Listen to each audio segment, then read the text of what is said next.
Hello and welcome to Season 2 of Teacher Talk, the podcast for teachers who are lifers but still want to have a life. I'm Jared, and as always, I'm joined by my partner, Johanna. Hey, Johanna. Hi, Jared. What are we going to talk about today? We're going to talk about crying at school. Crying? Yeah. It could, some people it's crying, some people it's like intense anger that you just have all the time. Or it could be like that Aerosmith video with Alicia Silverstone. I should... Do. Anyway.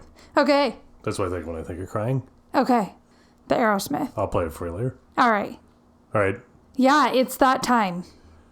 Why is it that time? It's that time where our emotions start to get the better of us because it has been a long time and like breaks are coming, but at this point we've probably had conferences. Tell the people what time it is in case they're not listening to this. Oh, that's fair. As it comes out. Okay, well, this could apply to several times, but right now it's November. November? Yeah, start of November. It's the start. So you're about 2 months into school, 2.5, 3 months? Yeah. Like at this point, the learning's gotten hard. Breaks are coming, but they still seem forever away. If you're teaching secondary and you have finals coming, you're starting to get anxious because of where you are at in the curriculum. If you are elementary, you're getting frustrated because problems that existed in September maybe still exist in November. Maybe they've escalated. And so you're just done. You're done. You don't know what to do. You got a ways to go. Yeah, you're not done. You're trapped. You're trapped. There's been time for stresses to accumulate. Right. Yes. And so people might cry.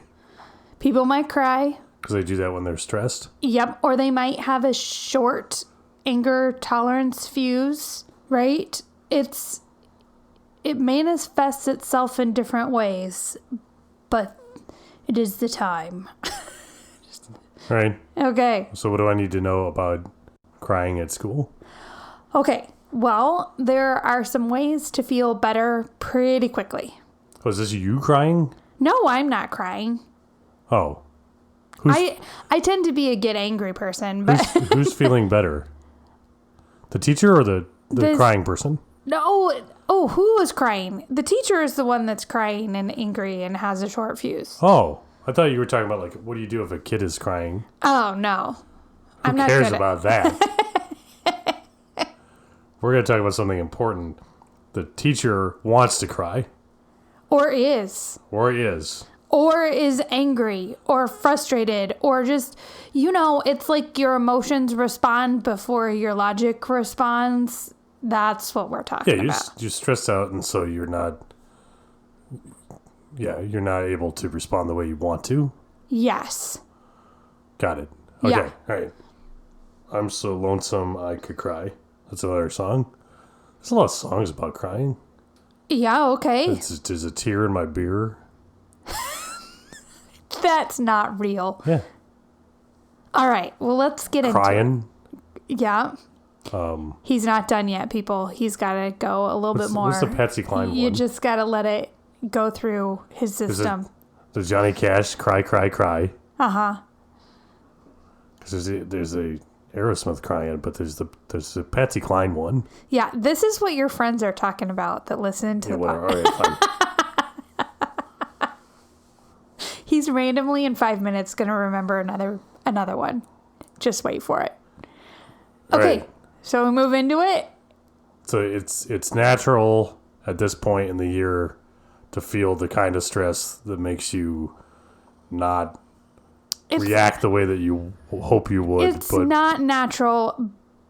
It is fixable. All right. Yes. So it means a couple of things have fallen off your success cart. So step one is identify that it's happening to you. You got to be cognizant of it. Yeah. Like, this is not good. Okay. Okay. So now you know that it's not good. The first thing you have to do... How do you recognize it, though? Because it's easy to you don't fall into patterns. You don't notice it until, like, you're probably listening to this podcast right now and you're going, oh, I am getting annoyed really easily or frustrated, or I am sad or don't want to go to work, or I just feel drained by the time work is done. All I want to do is, like, go home and make poor choices, or I don't have any energy or patience left for my own family, or, you know, like, all of that. Yep. Okay. Yep. Okay. So, step 1, you got to start taking care of yourself. What do I do? So, ground rules. You need to decide what time you are going to get to school, no matter what, and that should be very close to when contract starts. So not super early? People will start to feel this way, and they'll do the opposite. They'll think, I'm just going to dive in, and if I dive in full force, then it will get better at school, and then I will feel better. That is not going to solve this problem. You are not okay. You are a part of the problem. We have to fix you. So you aren't going to be able to fix the whole school. Nope. By working harder? You're not going to fix your class by working harder. Nope. You gotta fix you. We're going to start with you. I'm not saying that the problem isn't just you, but we got to fix you first. And if you think that you're going to do that by fixing everything else in your world, that's a bad strategy. It'll never work in teaching. There's always going to be a problem. There's always going to be something that there is never a day that I don't leave school and think, well, I didn't get this, and this done today. Like, it's always going to be there. But even if it's not your fault, if you're the one that's starting to be strained, you have to fix that as a problem for you to make you better at everything else? Yes. Okay. Don't come too early. Yep. Don't come too early. You need to set a time that you're going to leave. Okay. And then you're going to set a time during probably lunch, and you're going to decide what will make me feel better during the middle of the day. Like? So, for example, some people feel renewed and energized by having lunch with their friends in the, like, teacher's lounge. Other people, that will not make them feel better about their day. 5 minutes, like whether it be that you do 5 minutes of a meditation app, whether it be that you turn the lights off in your classroom and you just sit and are still and you set a timer, whether it be that you use some of your lunchtime to, like, I do not advocate social media. I would instead encourage, like, reading or something. Go on a walk. What if social media helps you feel better about the world? I don't think that's true. But what if you're the one person on the entire planet who doesn't feel worse? No, but people will do that as their way to, like, take a break from school. That's a bad break. That is not no. Don't do that. That will make you feel worse. Yeah, but you could read, maybe. Read. People will want to check their phone and, like, text family and friends and things like that. I wouldn't recommend that's stressful. That one either. Read a book. You got to do something. You have, and it just has to be for 5 minutes, but you have to do something that lets you reset. Like, get outside your school and walk around the building. Do something that will let you feel good, and you will not want to do it. You will come up with a reason to not do it. I know this because I do that. And you have to just decide, like, I have to set a timer on my phone. The timer goes off. That's it. I got to take my break. And then once my timer goes back on, then I can go.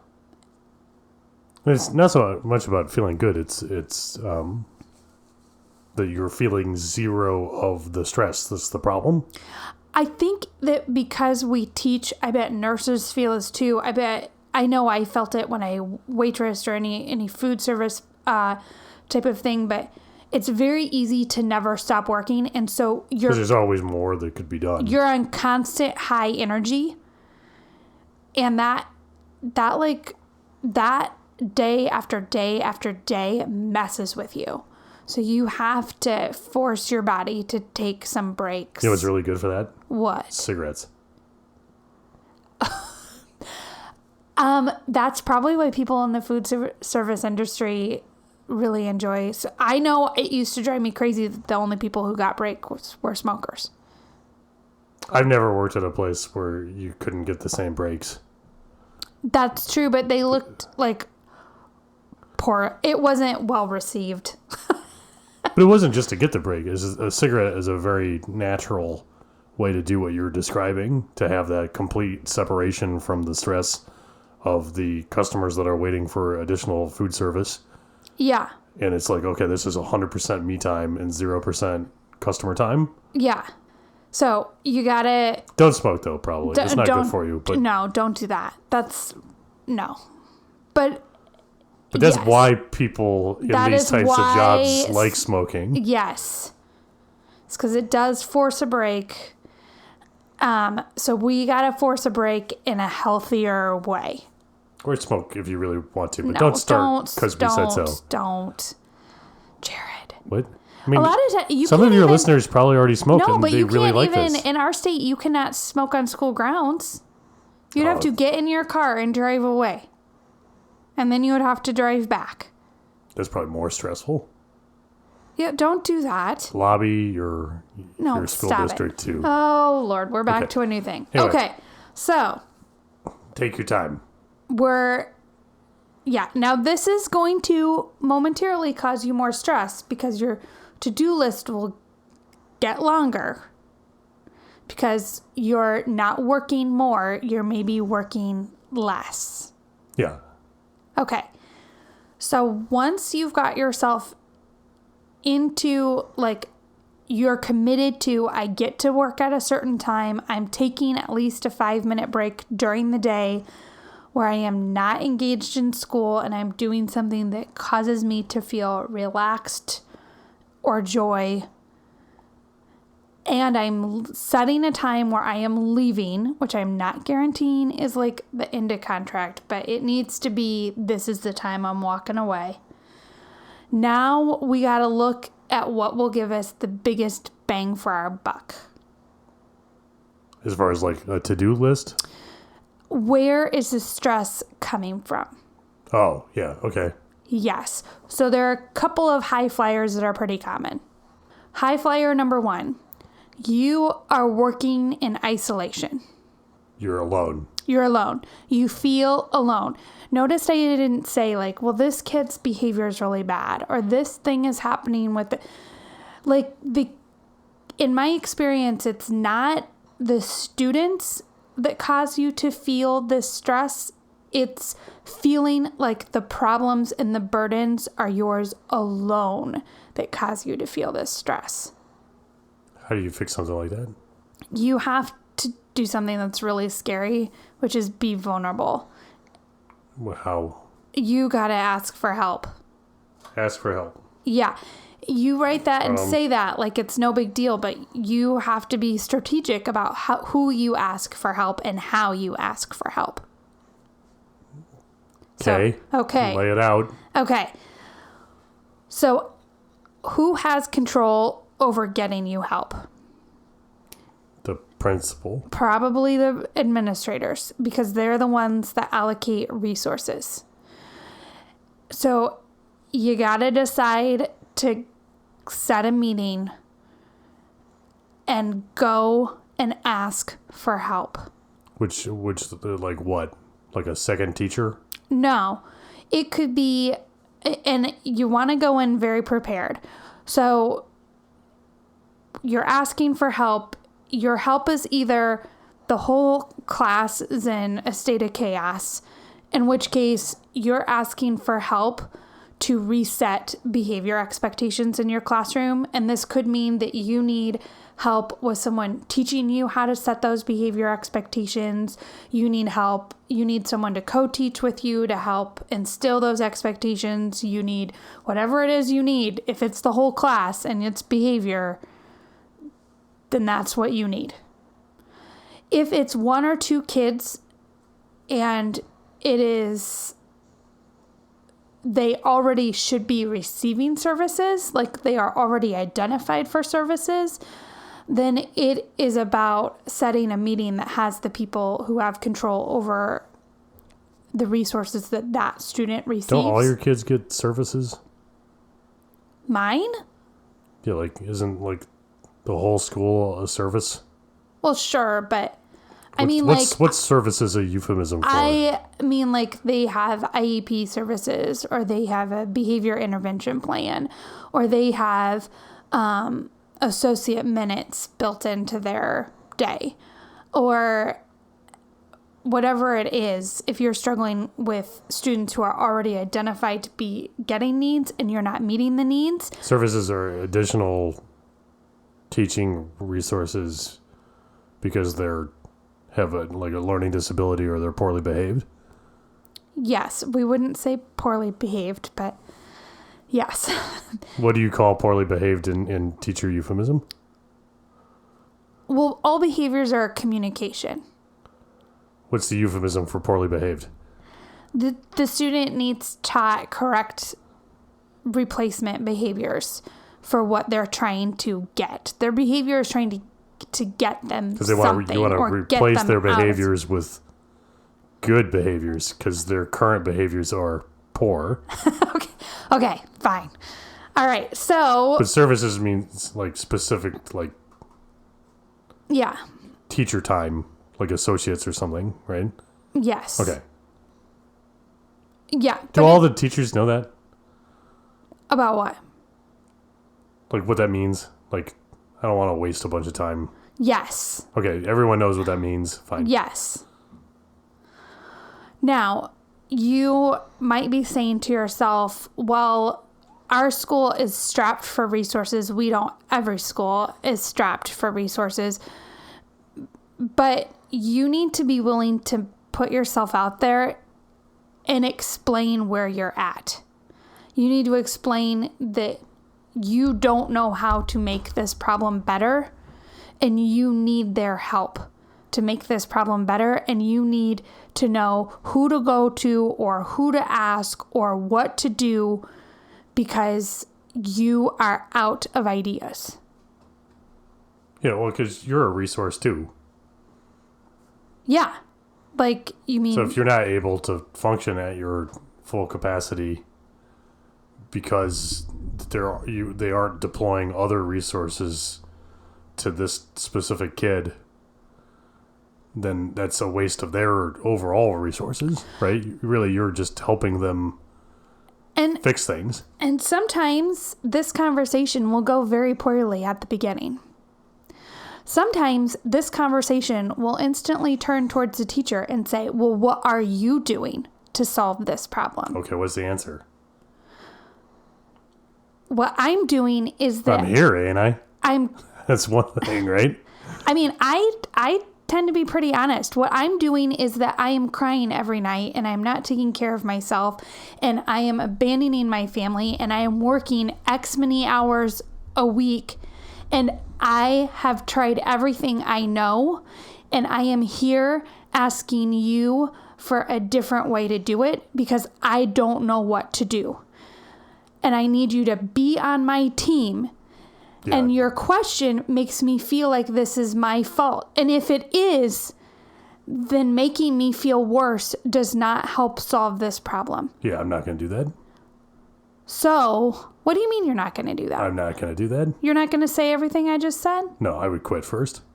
But you can't. You've signed a contract. I mean, come arrest me and bring me to the schoolroom then. I know, but this is about lifelong teaching. And lifelong teaching, you gotta put on your adult panties sometimes. If your principal is not acting like a principal, then... Did you cry in front of them until they do? No, that's what you just said. You tell them that you're asking for help. Uh-huh. Uh-huh. And they need to not judge you. They need to ask it in a way like, okay, I am here to help you. Is there a way to do that, what you just said, though, with less crying? I'm not crying. I'm telling them like it is. You did say you were crying. I have to tell you, for the type of principal or the type of administrator I'm talking about, they're not going to help you unless you are completely vulnerable. in my experience. Like, I would say what I've described is rare, but I will say there are unfortunately still principals out there who their job is to just turn this right back on you. And if they do, you have to be willing to be very vulnerable, because everything about what an administrator is supposed to be and supposed to do says that they should come to you wanting to be on your team and helping you. They should instead ask questions like, I am so glad that you reached out to me for help. Let's talk about where you're at and what you've tried so I know how we can best help you. And your answer is, I cry. No, if they ask that, then I am going to say what I've tried. It's the same basic question. No, it's how they asked it. Okay. Well, one is the old school mentality of like, well, this is your schoolroom and this is your island and it's your job to care for your island. What if so once we're past the I cried a bunch, and then they ask, oh, well then let me know what you've tried. Hi, friend. And then they're at the what have you tried, which is such a different question from, well, what have you done? It is. When I answer answer that second question, listening are going to know what I'm talking about. When I answer that second question, what do I say? Then you lay it out for them. And hopefully Which is what? Tell them. Tell them what you have tried. What did I do?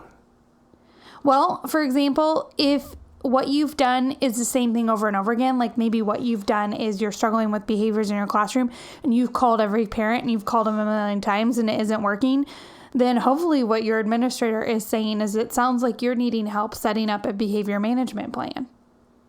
Okay. And Or I'm saying I've been enforcing the behavior management plan, but it's using up 30% of the class time dealing with this one student to enforce the behavior management plan. Yeah, and this isn't about making it instantaneously better. I don't want to create the impression that this is going to make it instantaneously better. But you have to make your circle bigger and bigger and bigger, because how you get help. So the principal is going to come up with something for you to do. They're going to come up with a solution. It might be nothing. It might just be a hoop. No, it should be something. Oh, okay. You could feel like it's a hoop. And you should be willing to say, I'm nervous about doing this, or I'm unsure how to do this. Can you come into my classroom and help me start this process? Yeah. Right? Like, put them in the spot to help you. Or if they're not going to help you, like, they have access. I am telling you, they have access to resources you don't know about. Whether it be that they're assigning out someone at the district level to come in and help you, whether it be that they're having someone at the county level, whether it be that it's someone, maybe there is a teacher who is good at behavior in the school, and the principal is going to teach that person's class so that the person who's good at behavior is coming in to help your class. Or whether it be a curriculum problem and they're getting you time so that you can work with a teacher who's good with that is their job as an administrator. It's their most important job, is to allocate resources, and they don't know they need to change how they're allocating resources unless you tell them where you're at. If you're good. Or if they're good. If they're good. Or if they're not good, then you just trick them into doing it anyway by being a bigger pain than not doing something. We should make a separate episode about what to do if your principal really won't help you at all. Yeah. Because I do have solutions for that one. But that's what the crying's about. That opens a lot of doors, unfortunately, for the type of principal I'm talking about. If you word that in the right way, it's like, oh, this is going to be more work than not doing something. And then they do it. Yeah. Clever. Basically. Yeah. Okay. So you now are not working too much. Yep. You asked for help. You have asked for help. You're going to have to decide some things are not going to get done. Yes. Yeah. You got to go through your list and decide what does not directly impact student learning. And it's got to go. Why was that there in the first place? Because you put it there. Like what? A Putting the plants in bulletin your board room? or What? Putting the plants in your room? That was on my to-do list for a very long time.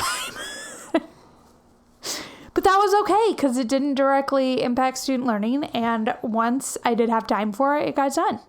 Yep. But yeah, I really, okay, so you've put yourself out there. You've asked for help. We're going to go back to an oldie but a goodie. Yeah. You should be seeing a counselor. Another thing I'm never going to do. So I'm excited to hear about this. A lot of times teachers will feel like their stress level is just over the top, and they will take a mental health day. Yeah. A lot of people take mental health days. Yeah. A mental health day needs to incorporate going and receiving mental health services. That's a good idea. Yeah. Because it's time. If you really need a mental health day, you can spend an hour of it talking to someone about your mental health. Yeah. Otherwise, you don't. Yeah. If you think you do, it's probably just going to make things worse. Right. You're going to make things worse if you take a mental health day and then do not actually go get mental health services during that day. And if you are at the stage where you are angry all the time, or you're crying, or you just cannot imagine teaching again, you need those services to either help you figure out how to get out of this situation or to help you figure out how to transition into something else. But they're going to be the ones that can help you craft how to talk to the principal about asking for help. They're going to be the ones that can help you reprioritize your world so that you are saving time for you and that you're saving time for your family. They are the ones that are going to be able to help you really think through how to get the biggest bang for your buck as far as managing student learning needs or managing student behavior needs. You need them. Yeah, it's hard to make arrangements with yourself because it's hard to have your own biases and priorities clearer. Yeah. Like talking out loud to like a neutral party can just help if you are sacrificing too much, help you see that it's doing more harm than good. If you're being too selfish, on the other hand, they can help you be like, oh, well, do you really need that? Right. It's much easier to think clearly about your priorities when you talk out loud to someone that's not really involved with them. Well, and to help you focus on solutions. Yeah. Right? Like you're that unhappy at work, something really wrong is happening and it's not normal to feel this way, and this is how you're going to get better. So that's kind of what I got, Jared. Okay. Well, I'll recap then. So we're 2 or 3 months into school, which is time for the stresses to build up. Yep, because and things to get hard. Yeah, the learning's gotten hard. That's the thing. If you took away the learning stress right now, you could probably bring all your behaviors back in line. We just watch videos. It's you're asking the kids to do hard stuff and they don't want to. Which is a strain on them. Yeah, I mean, they're feeling stressed. They're feeling anxious. And then if you feel that way, they're feeling even more that way. And yeah, that's just a snowball effect. And you can notice that this is starting to affect you when you are crying about work, easily frustrated. You don't have any energy or patience with your family, or you dread going into work. Yeah. You stop taking care of yourself, I would say, is another high ticket item. If you start to notice these things, you want to fix it.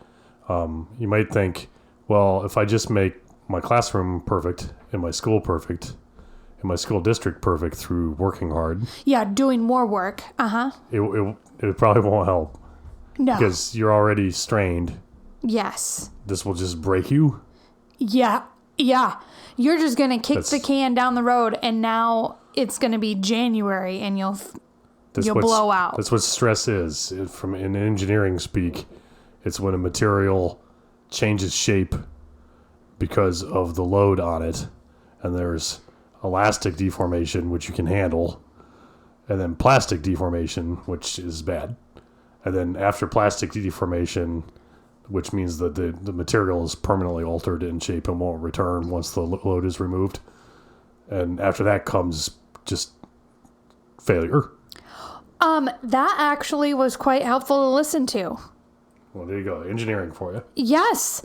This is the problem, is that you will be permanently stuck like this if we don't activate. So you actually have to do less. And don't come in too early. Don't leave too late. Set a specific time. It doesn't have to be exactly contract time, which I think you say you should probably be doing anyway.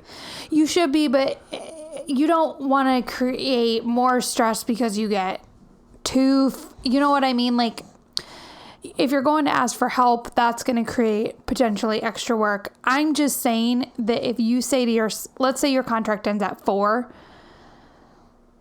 like, you should not be working past 5.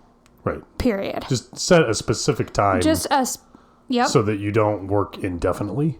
Correct. Put a timer on your phone.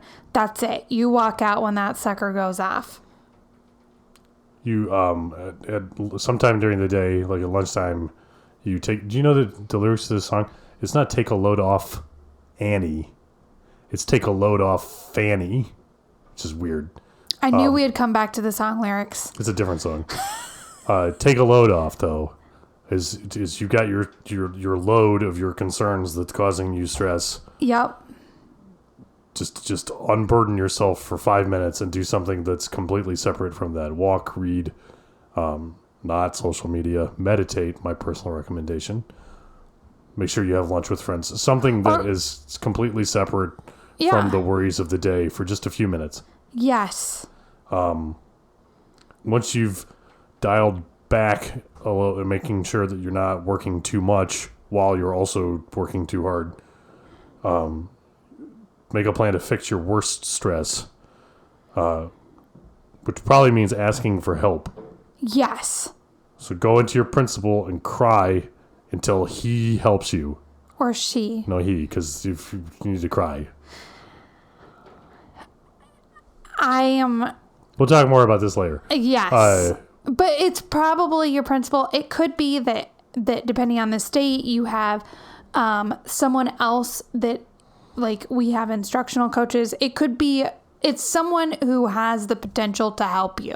And your advice is to be access to resources to help you. Be at least a little vulnerable. You have to be very vulnerable to do this. Be a lot of vulnerable. Cry in front of them. No, I don't mean cry. I mean, like, you're coming to someone saying... We'll talk more about this later. I can't do my job. I still don't quite understand, but we'll talk more about it. Okay. We'll talk about asking for help from good people and asking for help from bad people. Okay, we'll do another episode. Get rid of tasks that don't directly affect student learning. Yeah. They gotta go. And see a counselor. Yes. And talk, especially if you're going to take a mental health day. Don't take a fake mental health day. It won't help.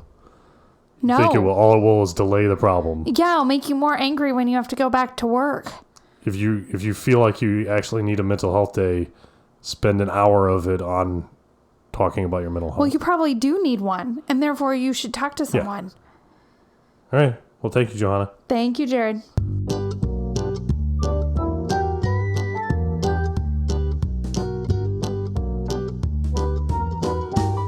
Johanna, do you get questions from listeners ever? Yes, we do. How do those listeners send you questions? They send us an email. Where does that email go? teachertalk4teachers@gmail.com. But wait, what kind of 4? How do I do 4? All of the 4s. They can do a number 4. They can write the word FOR, or they can do FOUR, even though that one doesn't quite make sense. Well, perfect. teachertalk4teachers@gmail.com. Yes. Thank you, Johanna. Thank you, Jared.